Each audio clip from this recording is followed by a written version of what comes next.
now. Good evening, UK Crime Book Club. We have a frozen Lesley Krier Tither on our screen at the moment, but I can still hear her. So do you want to introduce yourself and a bit about your books? Yeah. My name is Lesley Krier Tither. I write crime fiction, the Ted Darling crime series, as L.M. Krier. I also write travel memoirs as Totty Lime Juice. So no doubt you'll hear Sam refer to me as Tots. That's fine. It's what everybody calls me. I also write mystery fiction for children as LMK. And various other bits and pieces. I write humorous travelogues and all sorts of things like that.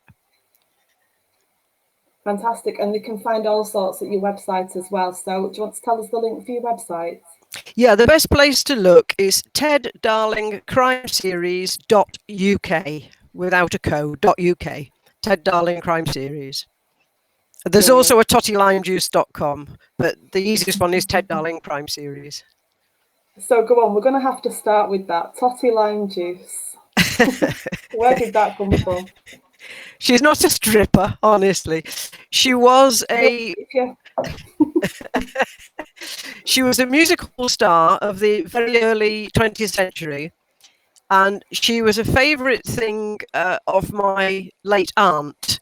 If anybody was giving themselves airs and graces at any time, she used to say, "Oh, look at her, like Totty Lime Juice," and it just struck me as very funny.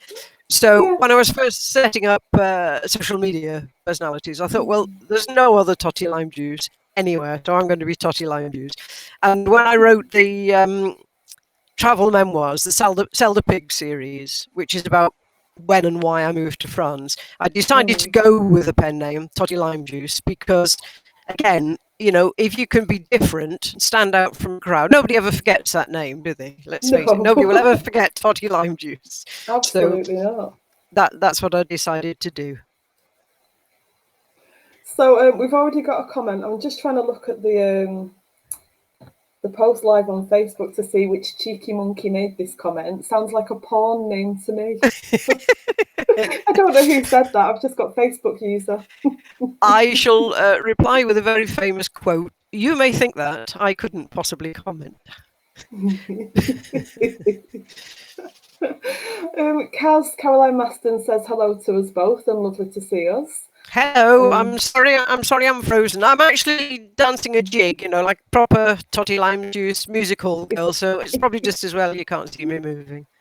I'm throwing shapes. Throwing shapes, I love it. Another comment, it just says Facebook user, but evening ladies, hello from Kendal in Cumbria. Now, I know somebody's just moved to Kendal and I can't think who it is. They shared a gorgeous picture of a view from somewhere. So pop your name in for us. Oh, Joe, of course, it's Joe Singleton. Hiya, Joe. Hi, Joe. Kendal's nice. Can you send me some mint cake? I'm I'm having Kendal mint cake withdrawals over here in France. I'm sure I can sort you some out. Don't worry about that. Do you think that you'd ever have Ted make an appearance in France? Well, he's supposed to be taking his very long-suffering partner Trevor on a holiday. He's been promising to take him somewhere nice for ages because, you know, coppers are very unreliable and he's always letting him down and he's always saying, I'll make it up to it. So he had this brilliant idea. Trevor's a very accomplished horseman. He likes riding a lot. Ted does it a little bit. And Ted was trying to find something very different and very romantic.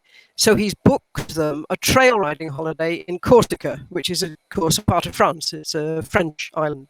And it just so happens that I've done trail riding in Corsica twice myself, so I know a little bit about it. So I'm probably, supplies in the post. Hooray! Just read the comment. I might put it in one of the books, or I might just do it as a spin-off, a short story about the two of them going off to Corsica. Because actually, while I was there on one of the trail riding holidays, we had a sort of policeman type incident where a British backpacker met up with us, and we all stayed in the same sheet overnight. And he had a meal, and of course you have to pay to stay in these sheets. And he either didn't realise it or thought he'd try and have a freebie. So he got up very, very early before anybody else did. And he set off on his way. Well, our trail guides, who are fairly handy blokes, were not really very impressed at this Brit not paying his way. So they jumped in the car and chased after him. And there was a really dramatic copper type, cops and robbers chase through the mountains of Corsica. So I thought I might incorporate something like that into a short story or something. Well, Kaz does love it when we get a spin-off novella. Right. So maybe we can encourage you to go a bit longer. Yes. You never know. One of our admins, Sarah, has just said, finally managing to join a chat live. Hi, Sarah. Hope you're good tonight. So, I read that Ted Darling came to you in a dream. He did. It's so cheesy. It shouldn't be true, but it honestly is. And it's even more cheesy because it was on Christmas Eve. I do tend to dream quite vividly, and I do sometimes remember my dreams. And I had this dream, and it was honestly like watching a 1 hour TV crime fiction special episode, and it was absolutely in detail. And there was this rather persistent and somewhat annoying little police officer called Ted Darling, and it was an entire book plot, if you like, and lots of characters and ancillary characters and everything. And I thought, this is very interesting. I'd never had written fiction previously, but never crime fiction, although it's the thing that I read most and watch most.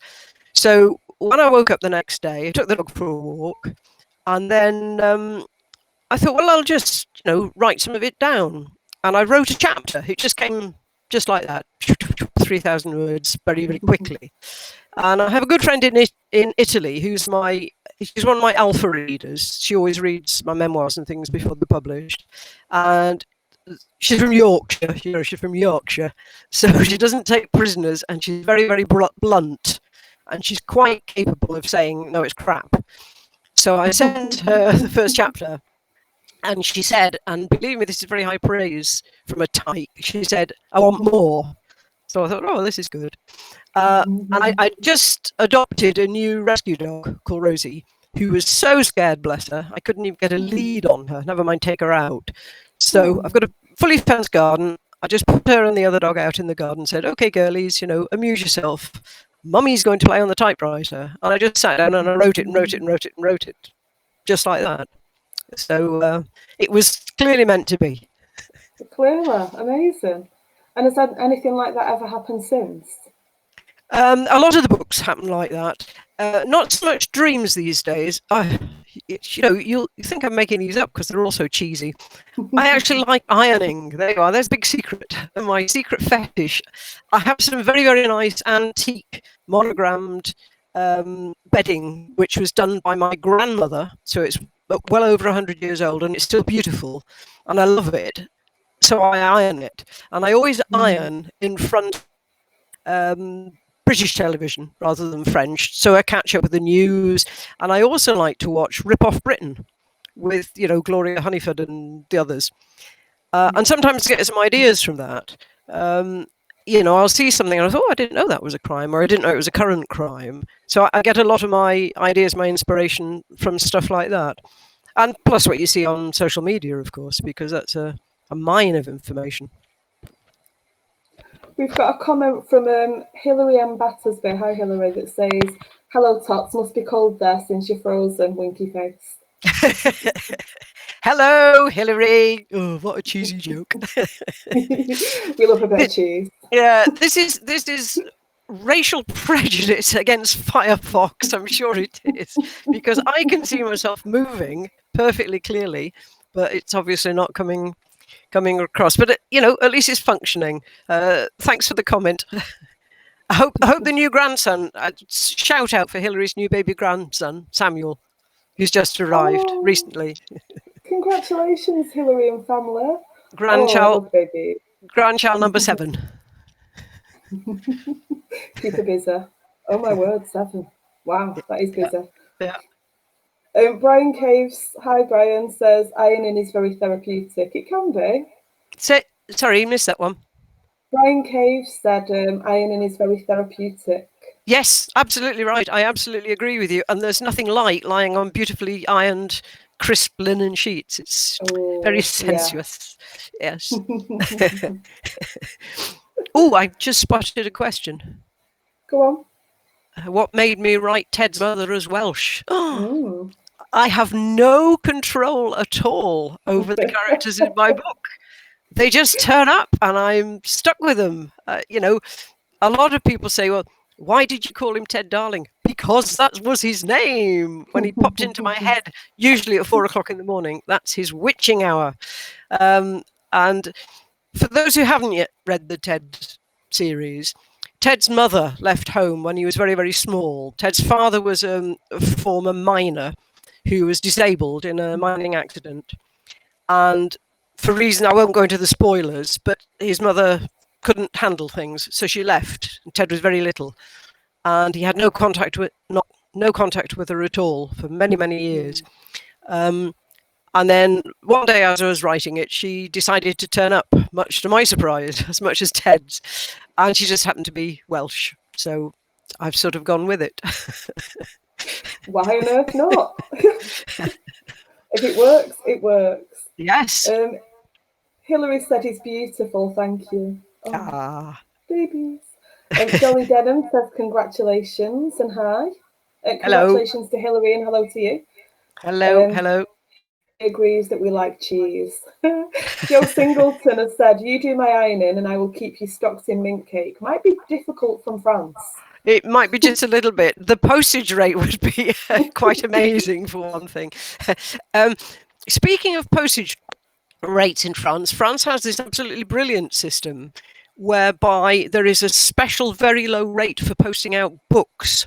So if ever anybody wants any signed copies of any of my books, they're very affordable because the postage rate is so low worldwide.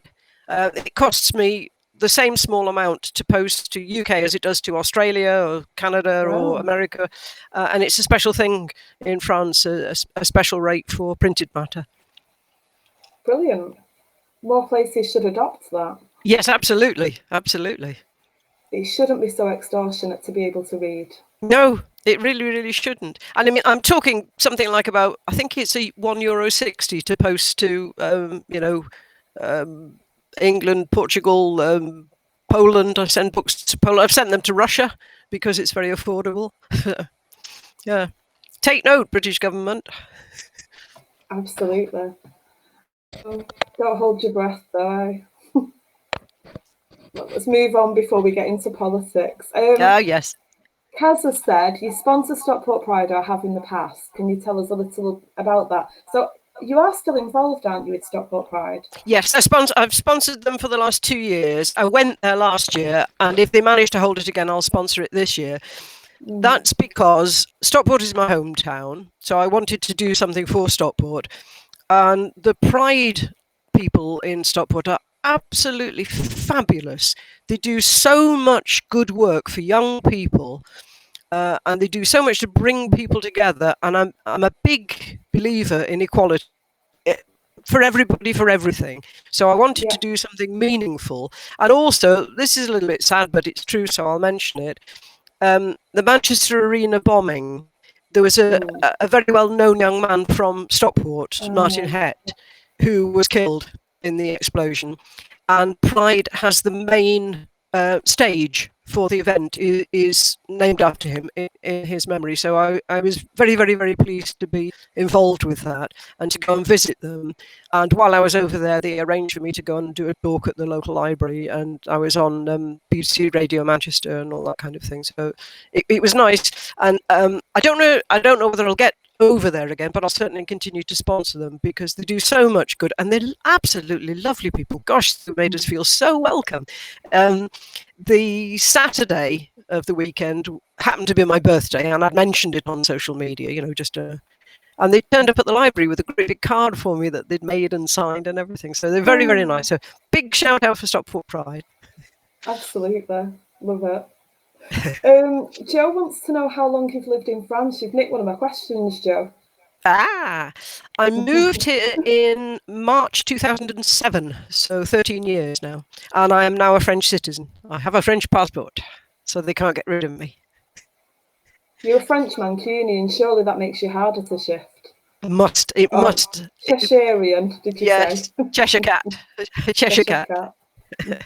And I live in the Auvergne region of France, which is very, very, very proudly independent. And there's a sort of an in-joke. They have a big sign on the border between the next region of France and the Auvergne, and it says, "France ends here. This is the Auvergne."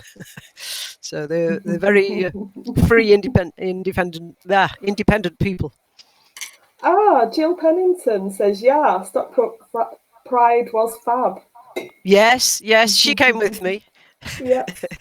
She's affectionately known as my marketing tart because she puts me out there, and I got her a T-shirt with that printed on it because marketing tart. I love it. Yeah, she helps me arrange events like that, and because let's face it, I have to be escorted. I'm not fit to be let out on my own. Can I tell you a little anecdote at this point? It's honestly true. Please. I don't make these up. Honest. Jill Pennington will back this up. I have a police consultant who I've known from childhood, Karen Corcoran. I don't know if she's able to join us. And she checks everything I write for correct police procedure and so on. And her husband, Christopher Corcoran, is the narrator of the audiobook of my first book, the first time ever. And for Pride, she very kindly lent me this amazing Bluetooth device so I'd be able to play some of the audiobook. And now I am breathtakingly inept at anything technical. I mean, really, you couldn't believe it. And we were all staying in a hotel together, me and Jill Pennington and another friend called Jill. And we got up to go to Pride, and I was carrying this Bluetooth thing, not knowing anything about it. And we were walking through the hotel, and all of a sudden, I heard my book being played over the hotel PA system at some ungodly hour of a Sunday morning. I'd obviously pressed a button, and it was feeding through the speakers. And we were in a state of total hysterical giggles, but also panic, because at the very beginning of the book, there's a very loud gunshot. And we thought, if that goes off, I put it down. I have never lived that down, but that's a true story, honestly. Oh my word. It could only happen to Totty, silly tart. I was actually going to ask you about whether you had a say in Chris as your audio narrator. It was one of those very bizarre things. Chris is very, very well known in television. He used to direct Hollyoaks and what's the other one in that area? I can't remember. Brookside. He's Brookside, he's done a lot of musical theatre. He played Joseph in Amazing Technicolor Dreamcoat. And then when he sort of retired from all that kind of thing, he had an idea that he wanted to go into audiobooks because he has the voice and he has the vocal skills for it. And out of the blue, Karen said, Chris is asking if he could do a couple of your chapters from one of your books as a sample for his website. I went, oh yes, get in, of course he can. And he did the first 2 chapters for me, and it was so good. I kid you not, it was so good. As soon as I heard Ted's voice, I went, yes, that is a little annoying voice in my head. So I asked him if he would do the audio, but it was, again, cheesy. It was as cheesy as that. It was just knowing the right people and somebody actually asking if they could do it. So yes. Sally Pello, hi Sally, wants to know, what is your connection to Wales? Do you even have a connection to Wales? I do have a connection to Wales. I lived there in total for about 15 years. Yes. With your riding school? Yes, I had a riding centre near to Brachford Forest for 8 years. I also lived in and around Brecon and another part of West Wales. I learned a little bit of Welsh because I like languages and I always do that kind of thing. And I retain very, very fond memories of my time living in France. And in the travel memoir series that I write as Totty Lime Juice, it's a sort of a prequel to this series, which you can read as a standalone, and it's called Trot On. And it's about my time at the riding centre. And for the people that read Ted, they'll know that there's a rather mysterious character in the Ted books called Mr. Green, who is ex-SAS and a little bit sinister. And he's based very, very, very closely on somebody with whom I had a quite a steamy affair when I was living in Wales. And Trot On is sort of the real story of the real Mr. Green, for anybody who might be interested in such things. It's a kiss and tell. Oh. Kaz asked earlier on, how many languages do you speak? So are you fluent in French after living there for so long? I always describe it as slightly ungrammatically fluent. I never have any difficulty at all in understanding or making myself understood, and I read fluently in French. I avoid writing it because my verb endings are not all that they should be sometimes. And of course, when you speak it, you can disguise that fact. But if you have to write it down, it's a bit glaringly obvious. But for instance, I've got 2 books now out in French. The first of the travel memoirs, Sell the Pig, I had that translated by somebody for me. And I've just had the first Ted Darling book is now out in French. Because the French love most things British, and they love British policemen. So I've just brought that out, and it's difficult translating book titles. It's never a good idea to do that. So we've simply called it Darling, and it has a very dark cover. You know, it's clearly sort of a murder book. So we're hoping that the intrigue of this dark and murderous-looking cover, just with simply the name Darling, most French people know what Darling is. So, and I had an absolutely indecent amount of fun working with the translator on that, who was fabulous, really, really fabulous. You don't realise how much slang that you use until you get he's a retired teacher of English. His English is excellent.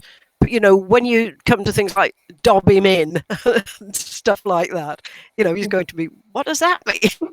So that was fun. That was a lot of fun. Yeah, I do love things like that. Things that really show off the accents of the area and the sayings and phrases. I love that. Yeah. Hilary Battersby says, Trot On and the rest of the series is brilliant. And Sally Pello has said back, thank you. I'll have to read Trot On. Absolutely. Thank you. Joe wants to know what your favourite book is, and is there a particular book that has influenced your writing over the years? Oh, crikey. Favourite book? I couldn't begin. It's so difficult, isn't it? I love Lord of the Rings. Absolutely love Lord of the Rings. And yes, very much influenced. For anybody who does like Lord of the Rings and things like that, some people might know the books of Alan Garner, the Weird Stone of Brisingamen, which are set in Cheshire, around Alderley Edge. And my late father was a newspaper editor in the area and a book reviewer. And he got to meet Alan Garner before he was ever heard of. I mean, he did go on to have quite a lot of success. He had his books on radio, and I think they televised one of them. And I was about, I don't know, 10, 11, something like that. So he took me to meet him. And he was such a nice man, so nice and so kind.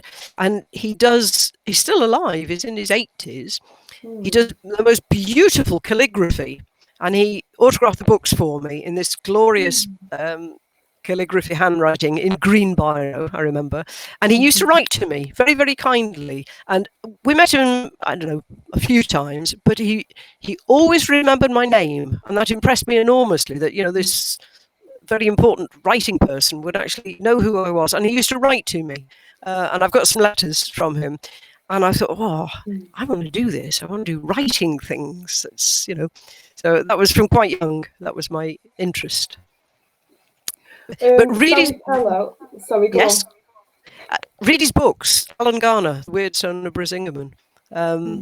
It's like Tolkien, but in a modern setting. Very good, very good. On my list, on my pile, Mountain. Let's go with Mountain.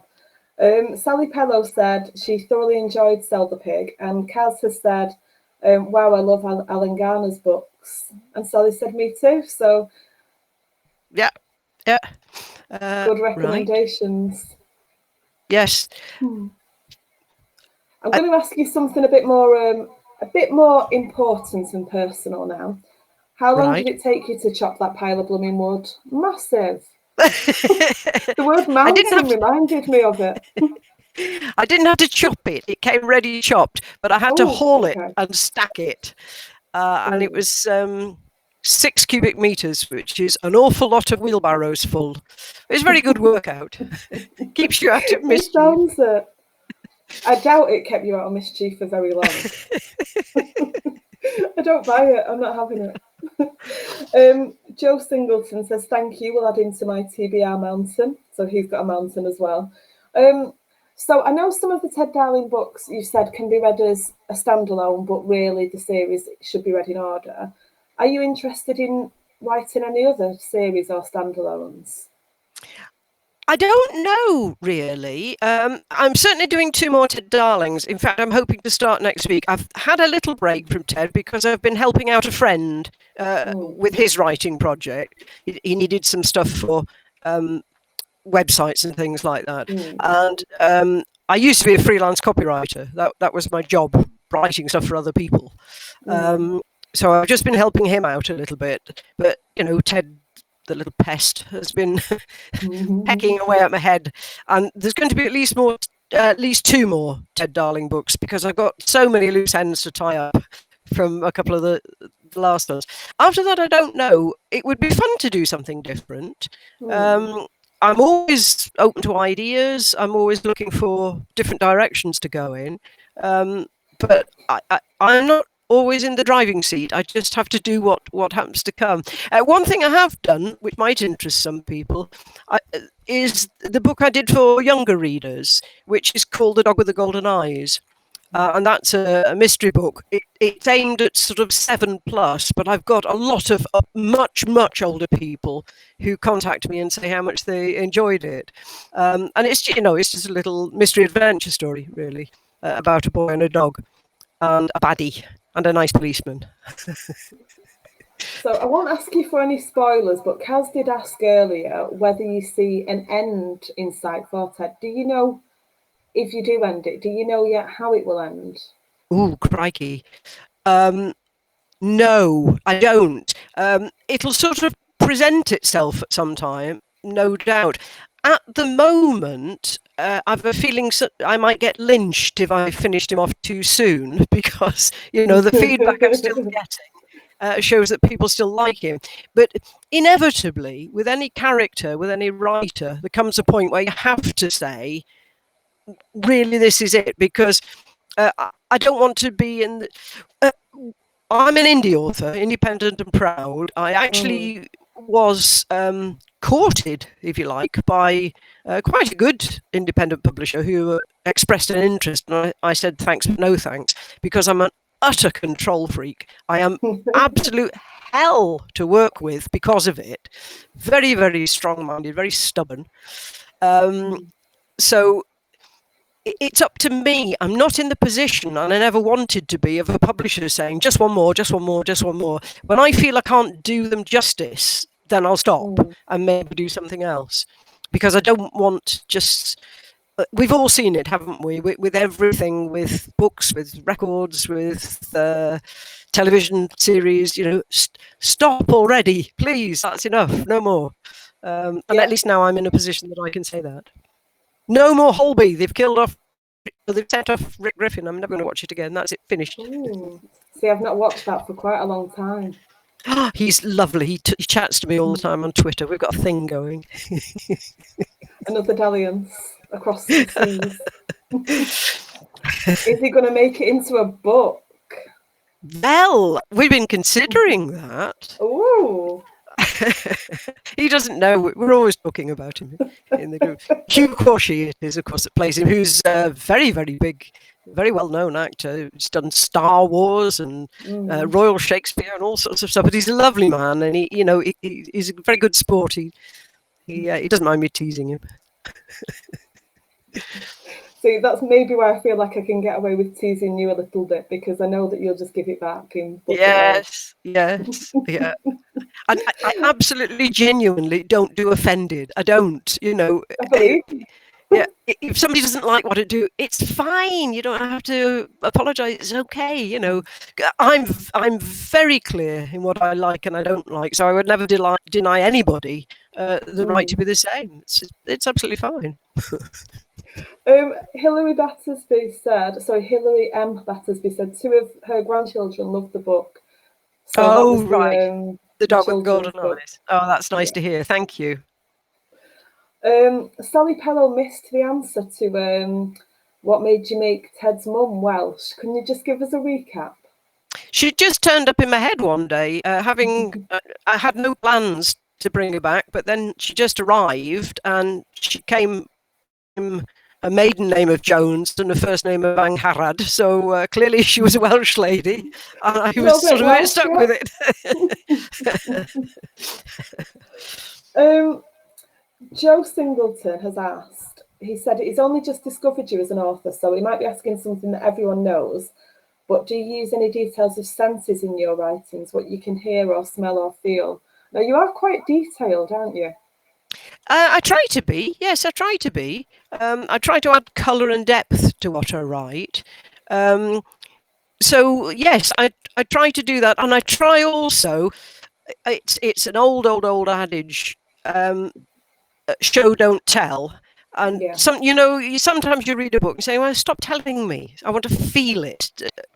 Give it me so that I can actually feel it for myself. Don't tell me what I should be feeling. So yeah, I do try to. I don't always get it right, of course. Contrary to rumour, I'm a human being, so I get things wrong. So you ran the Riding Centre. Yes. And you've worked with irregularities in offshore finance. Any of that been useful in your writing? Obviously, definitely the horses have been useful. Yes. I've done one or two things about sort of financial irregularities and fraud. The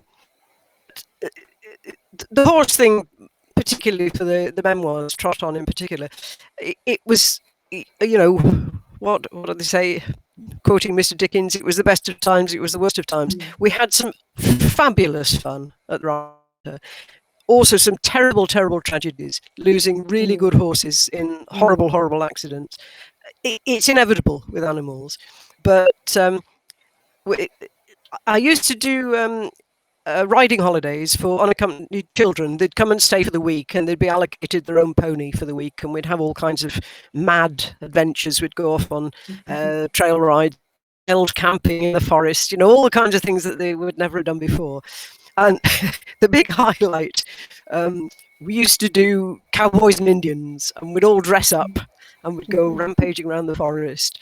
And on one occasion, we'd just come back, and I was dressed in my Native American chief gear with feathers and war paint and all the rest of it.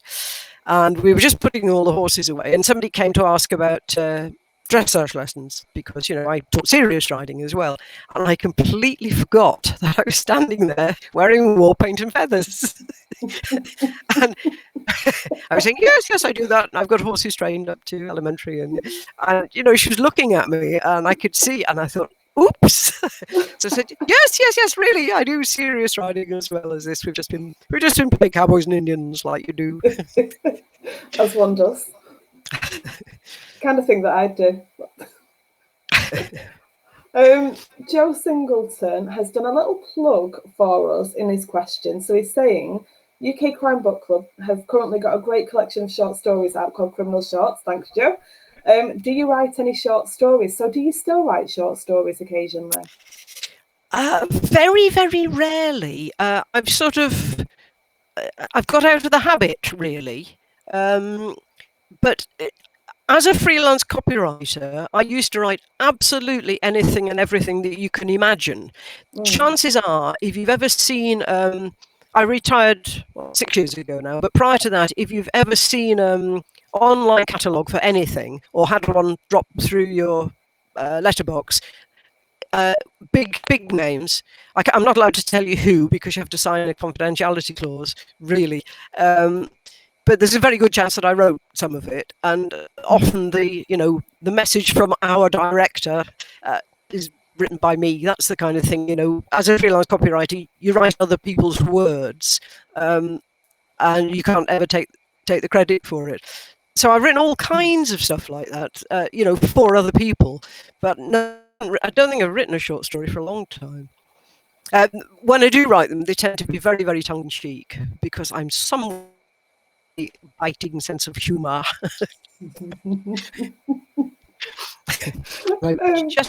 I very nearly dipped my microphone in the glass of water there. So you can't see it. Well, I can't. I'm wondering if you're frozen on everybody else's with just occasional movement or just mine. It's probably a blessing. We've got a nice smiley image of you at the minute again, so that's good. Joe's just said it's behind you, Sam. It is. It's there. Criminal Shots. Yeah. Support the Red Knight Academy and Corby, everyone.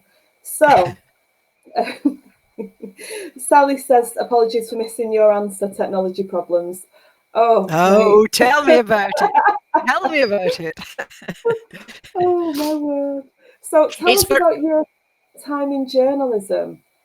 Right. When I was so not going to be a journalist because my father was a journalist. He was president of the Guild of British Newspaper Editors. Yawn, yawn, yawn, yawn. I don't want to be a journalist, but I sort of was because I had a very mad flirtation with the idea of joining the army, actually, as an officer cadet.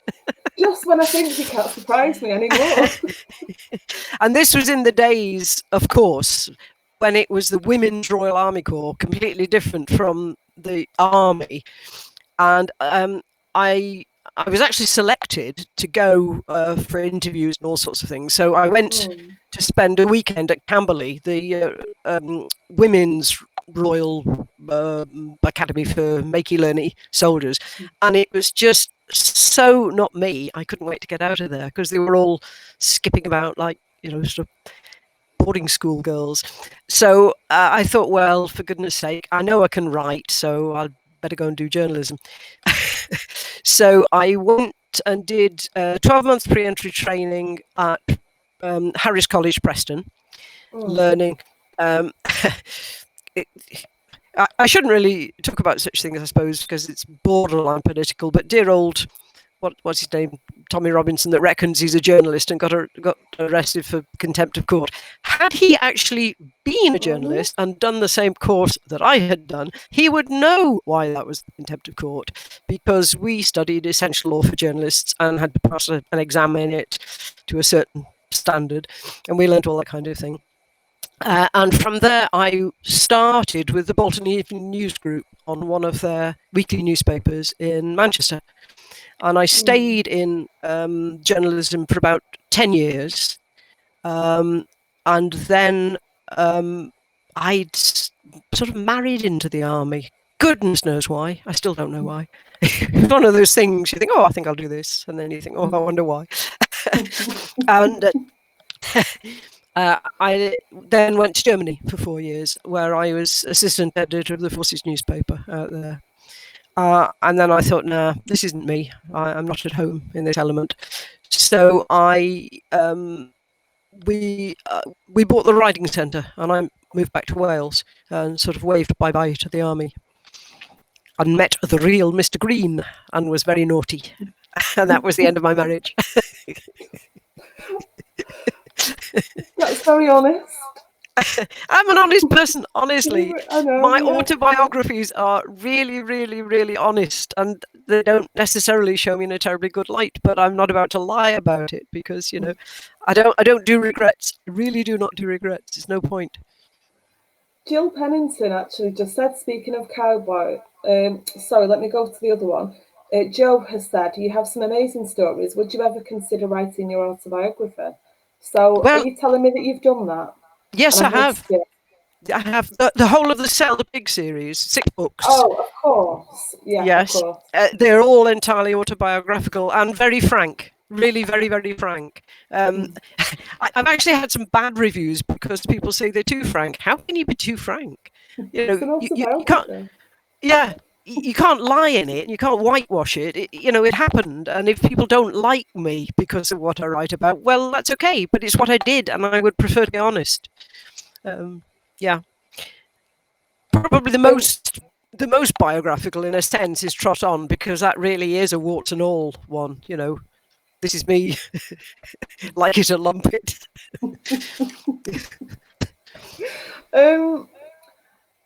What Jill had said that I mixed up with Joe's a minute ago was, speaking of cowboys, tell us about the script you wrote when you were a child. Oh, that's right. Everybody always asks people, right from a very young age, what do you want to be when you grow up? And I always wanted to be a cowboy. It was my ambition, not a cowgirl. Notice, I wanted to be a cowboy. Yeah. But unfortunately, when it came to careers time at school, they told me I couldn't be a cowboy. I had to be something else. So there we go. But I used to. Yes, sack that advisor. I know. I used to love watching all the early westerns on television, Rawhide and Wagon Train and The Range Rider, Bonanza. And then High Chaparral came on. Whoa, that was something really, very, very different. And I loved it, absolutely loved it.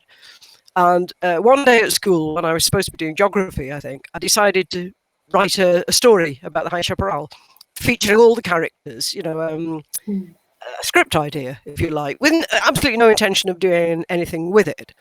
And I wrote it, and I kept passing it to my best friend, and it got confiscated, I think, during general science at one point.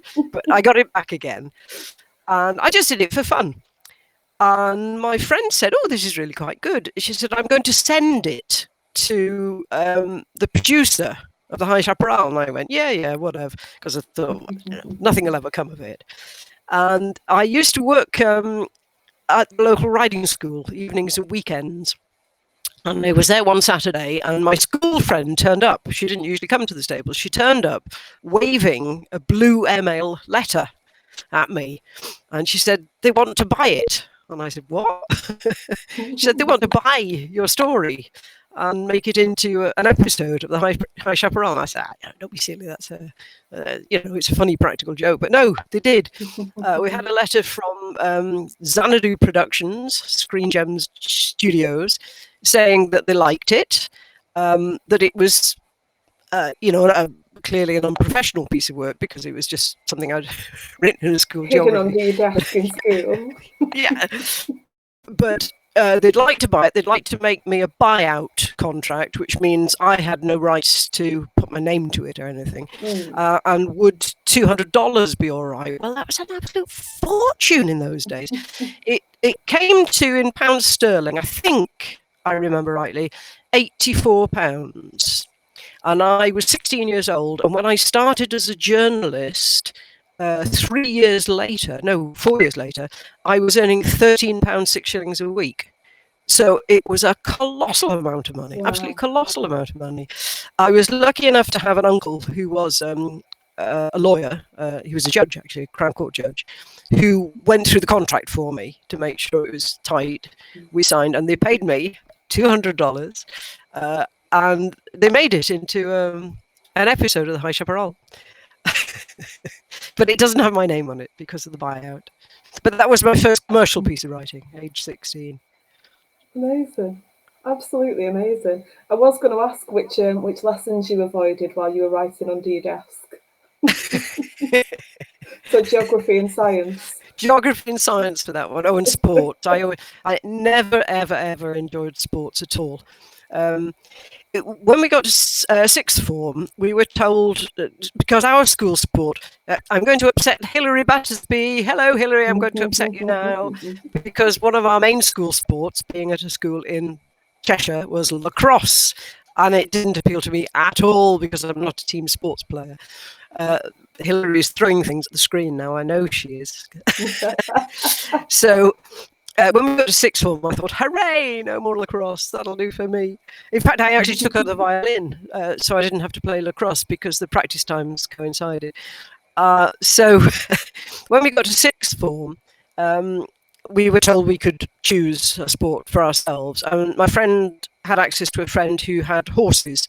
And we said, well, we'll go riding. That'll be our sport. And our school governors said, no, it wasn't a suitable activity for young girls, despite the fact of the Queen riding.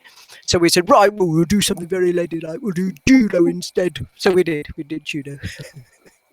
Nice. I definitely wouldn't fight you. Joe has said he was named after Little Joe in Bonanza, and he's loving this interview. When's part 2? Oh, fantastic, Little Joe. Oh, my goodness. And that lovely, lovely horse of his, Cochise. Oh, Lord. I loved Bonanza. I'm going to ask you one of my favourite questions and then one of Kaz's. So we'll go with mine first. And Hilary sent some, are they lacrosse? What are they called? Lacrosse? Lacrosse sticks, yeah. Sticks? I couldn't come up with the word sticks. That's the kind of day I've had. That's great. So the question I love to ask is your most memorable moment so far as an author. Golly. Gosh, that is difficult.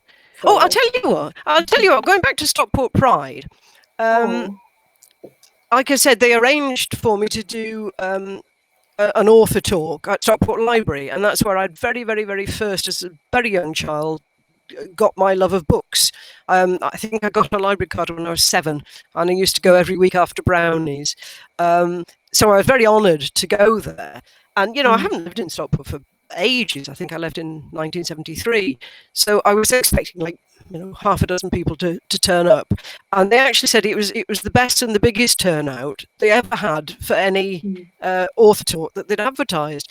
And I found that really amazing that, people would actually come and listen to me burbling on like a complete idiot, as I usually do, not knowing anything about me. And the ambience was fantastic. And another thing which is incredible, my father died in 1988, but somebody who was in the audience had worked for him on the local newspaper and remembered him very well and came up and said, oh, yes, I knew your father, and so on. And that was just an amazing moment for me, because I thought, hey, I'm kind of an author or something, because people are coming to listen to me talk about books. And I just thought it was a bit of fun, really. But no, I think it was sort of the first time, it sounds daft, that I took it a little bit seriously. First and only. Yeah, I'm never very serious. Good. Don't like serious. David Gilchrist is watching and he says hi all. So hello, David. Who was that, sorry? David Gilchrist. Oh, hi. Hello. Kaz's favourite question to ask is, would you ever make a graphic novel version of one of your books? Oh, or would you hire somebody to do it if it's not something you'd do? I don't know. It's something I know absolutely nothing about. And it's strange, actually, because France, they're very, very keen on, what are they called? Bande dessinée, graphic, comic strip, for want of a better word. They're very keen on all that kind of thing. It's very, very big here. But it's not something I know anything about, and I've no idea whether or not they would even lend themselves to something like that. But I have read an Agatha Christie in that format in French, so who knows? If they like the first Darling book in French, somebody might think of that as an idea and put it forward. I don't know. Fair enough. A question I've started to ask, have you lived places other than kind of Manchester and France? Yeah, I lived in Lincolnshire for many years. I lived in Dorset. I lived in Wiltshire. Wales, we've talked about. Yeah, I've moved about a fair bit. I took a break from writing and did horsey things, sort of in a big way. And after I left my writing centre in Wales, I went and worked for 5 years in a further education college for young people with learning difficulties, with everything taught through the medium of horsemanship. And that was in the New Forest, and that was a really very enriching experience. All the students are selected for being highly horse motivated, because horses are fantastic for teaching people things about themselves, and they're also a really, really good way of teaching all kinds of basic skills like numeracy, because you know, if you get your students together and say, right, we've got to go and feed all the horses in this block. First of all, we count the horses, and then we count the buckets, and then we work out how much feed we need. You know, it's a maths lesson out of the classroom and doing something very nice. So that was very good fun. I enjoyed doing that. And then from there, I moved up to Lincolnshire to work in a unique facility, which was a nursing home with an equestrian centre attached, so that again the residents could have horse contact, and that was quite nice. I was there for about 5 years, I think, in Market Raisin. Okay. Do you have a favourite character or relationship? Obviously, you've got a very soft spot for Ted, but do you have a favourite? Is he your favourite character, or is there a relationship that it doesn't have to be a romantic one, just any kind of relationship? Sometimes I could strangle Ted when he wakes me up at 4 o'clock in the morning, worried about who's on the rota for the weekend. Of course, I'm very fond of Mr. Green, having written him into the book.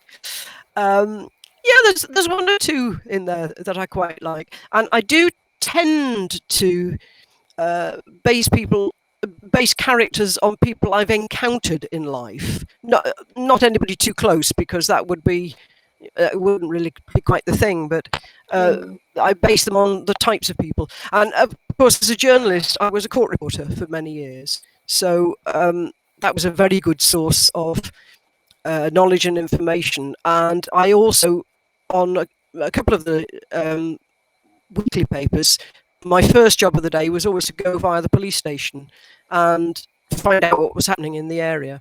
And I've got a couple of characters in the books that are based on people I encountered in those days. So do any of them know that there's a basis or an element of them in one of your books? I don't know, really, because I'm not necessarily in touch with such people anymore. You know, they're from a different time frame in my life. I suppose if some of them read it, they might see something of themselves in the book and go, oh, hang on, I think that's me. But some of them may not still be of this world, of course, because, you know, I'm going back quite a few years to when I was doing that job. So what did it involve being a court reporter and a coroner's inquest reporter? That must have been fascinating. I loved Coroner's Court. It sounds so gruesome to say it, but I really, really did love doing Coroner's Court, because the one certainty in life is we're all going to die. So finding out the various different ways you can do it is fascinating. I used to cover Magistrates' Court more than Crown Court. I did some Crown Court, but mostly Magistrates' Court. And it's really funny, the kind of stuff that I remember that you come across. But the Coroner's Court is very, very interesting. If somebody dies and it's not a clear-cut cause of, well, the actual cause of death might be clear enough, but it may not be clear whether it's an accident, misadventure, a murder, a manslaughter, or whatever. So there is a coroner's inquest to determine exactly what has gone on. And those are fascinating. And I've sat through so many things. People... When I was running the riding centres, I, of course, had risk assessment and management training. And I'd sometimes say, no, we can't do this because it's very dangerous. And people say, oh, no, you're making a fuss. It could never happen. I said, I'll tell you the inquest I was at where it did happen. You know, stupid things like not letting your kids have pard tweets in the car when you're driving because it's so easy to aspirate one. And, you know, one of the inquests that stays very much in my mind was a 16-year-old girl in a disco who inhaled her chewing gum and nobody noticed in the darkness. They were all dancing. She fell on the floor. Nobody saw. That was the end for her. And I thought, you know, of all the fears of a parent of what might happen to your teenager, that's kind of not one you consider, is it? Which is why I always say, don't ever tell me something can't happen, because for sure it can. And I probably sat through the inquest where it did. So it gives you We are coming up to the a end touch of of our hour, reality It's that sometimes you gone don't really really quickly. want to know, but yeah. We are. We're coming up to the I end of our hour, and know. I can finally see you moving. Gosh, how time flies when you're having fun. Don't want to jinx it though. That's my Stockport accent. My little That is a very good Stockport accent. I'm fine, don't fuss is Ted's motto because he hates anybody making a fuss. And Ted Darling is Billy Rant. It's an intentional typo. I do merchandise for readers. So if anybody reads the books and would like a Billy Rant badge, or if you become somebody who tells people about Ted, you can have a magnetic I'm fine, don't fuss bottle opener if you contact me. I like sharing gifts. Nice. And the French taxman pays, so I can be generous. Oh, can you see my books now? If I wave one at you. Oh no, because you've frozen on mine again, but I can kind of see that you've lifted one of the books up. Okay. Oh well, never mind. We tried. What we will do is we can Yes. pop a post in the group with some book covers on, so everybody knows what they're looking for. You've been most unfortunate with your internet connection tonight again. Yeah, well, there we go. At least we could hear one another. We could, and that made it all the better. And I remembered to unplug the fan. We've had some fun, haven't we? Oh yes. Give us a quick recap without the book cover, sadly, of the Ted Darling series. Right. And Toffee Lime Juice, of course. Yes. And LMK. Well, LM Krier for the Ted Darling crime series. The first book I wrote. Oh, I should say at this point, all the book titles are song titles, and that's because I'm afflicted by earworms. As soon as I start writing, I'll get a tune in my head. So the first one was called Baby's Got Blue Eyes. That was the original number one, and then I wrote a few more, and people wanted like a prequel. They wanted Ted's backstory, so that became The First Time Ever. But you can read them in different orders. And there's 16 of them. They're not too dark. They're not too graphic. I always draw a veil, and there's no sex scenes at all. We don't do that. And then the travel memoirs, the Sell the Pig series, the first one in that is called simply Sell the Pig. And it's about why I moved from the UK to live in France with my 89-year-old mother who had vascular dementia and my manic depressive alcoholic brother, like you do. We upped sticks and came to live over here. And the children's book, The Dog with the Golden Eyes, again, it's based on something which actually happened in real life. An article I saw about, sometimes children unfortunately witness the most dreadful things and suffer trauma. And it's about a little boy who doesn't speak. He can speak, but he doesn't speak because of something that happened to him, and he befriends this dog. So that's quite a feel good. And with Christmas coming up, it's a little book. It's nice for a little children's stocking filler. Well, thank you so much for joining me tonight. I've had a fabulous time. Back. Get them to plug that blooming cable in. Yeah. Fibre outside in the ditch, right outside my house, and it's not yet been connected. You'd know it, wouldn't you? Yeah, we all need to write to them wherever you live. Yeah. Thanks very much for having me. Thank you. Yeah, thank you for joining us, and thank you to all the members who've taken part as well. Thank you.